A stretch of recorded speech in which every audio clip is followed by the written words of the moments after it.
Hello guys, तो इस video में हम बात करेंगे हेक्साडेसिमल नंबर सिस्टम की। देखिए जो डिजिट होते हैं जैसे 0, 1, 2, 3, 4, 5, 6, 7, 8, 9, 10, 11, 12, 13, 14, 15। हेक्साडेसिमल में बेस क्या होता है? 16 होता है। तो हम 16 minus 1 equal to 15 value maximum store कर सकते हैं। तो हमें लिखने में आसानी हो और कन्फ्यूजन ना हो। मान लीजिए हमको लिखना है 8, 15, 8 और 15 वैल्यू और 14 वैल्यू हमको ऐड करना है, क्योंकि बेस है इसमें 16। तो इसमें हमको कन्फ्यूजन हो सकता है, क्योंकि 8, 1, 5 भी हम इसको समझ सकते हैं। तो इसलिए हम रिप्रेजेंट करते हैं 10 को ए में, 11 को बी, 12 को सी, 13 को D, E and F. Okay, तो अगर इस वैल्यू को हमको रिप्रेजेंट करना है तो 8, 15 की वैल्यू है एफ, 14 की वैल्यू है ई। तो ये हो जाएगा हेक्साडेसिमल में। जब भी A B C D E F ऐसा दिखे आपको, जैसे आपको ये दिखे 9, 6 ई, तो इसकी बेस वैल्यू 16 ही होगी। ओके,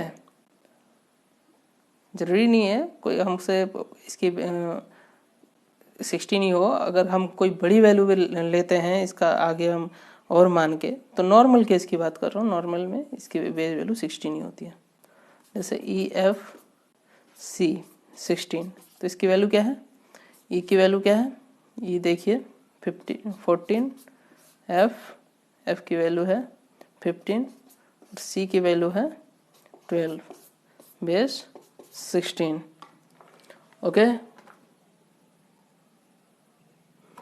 तो नेक्स्ट क्वेश्चन ये आता है कि हेक्साडेसिमल क्यों?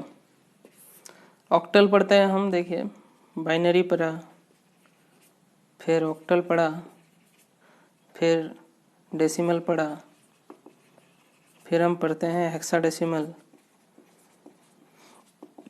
तो ये क्यों पढ़ते हैं? देखिए बाइनरी हम इसलिए पढ़ते हैं क्योंकि 0101 इस फॉर्म में होता है। मैक्सिमम स्टेट की वैल्यू इसमें 2 रख सकते हैं, है ना।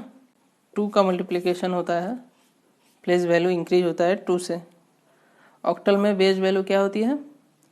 8 होती है। उसका रीजन क्या है कि अगर हमें 3 वेरिएबल लेना है, मान लीजिए वेरिएबल ए बी एंड सी है, तो उसकी वैल्यू 0, 0, 0, 0, 0, 1 से हमें कहाँ तक मिलेगा? 1, 1, 1 तक मिलेगा। तो ये वैल्यू क्या हो गई? 7, 0 to 7। Total number of values कितनी है? 8। तो इसलिए हम ऑक्टल पढ़ते हैं। डेसिमल क्यों पढ़ते हैं? क्योंकि बचपन से अब तक हम सारे काम डेसिमल में ही करते हैं, बेस वैल्यू 10 लेके ही करते हैं। तो इट्स इजी फॉर अस कि हम डेसिमल को हमेशा पढ़ते रहें, क्योंकि अगर हमें ऑक्टल से हेक्साडेसिमल में कन्वर्ट करना है तो ये आसान होगा कि हम ऑक्टल से हम डेसिमल में कन्वर्ट करें और डेसिमल से हम हेक्साडेसिमल में कन्वर्ट करें। तो it's provide a base. Hexadecimal में क्यों पढ़ते हैं? अब मान लीजिए वेरिएबल क्या हो गया? एक बढ़ गया, ए बी सी और डी हो गया। तो वैल्यू कहाँ से कहाँ तक जाएगी? 0, 0, 0, 0, 0, 0, 0, 1 से 1, 1, 1, 1 तक जाएगी। तो ये किसका कोड है? 0 का, 1 का, और ये किसका कोड है? यह है 15 का कोड। ओके, तो 15, 1 to 15, 15 हो गया और 0 मिला के 16। तो बेस वैल्यू 16 लेके हम हेक्साडेसिमल डिजाइन करते हैं। तो आते हैं नेक्स्ट क्वेश्चन में इसके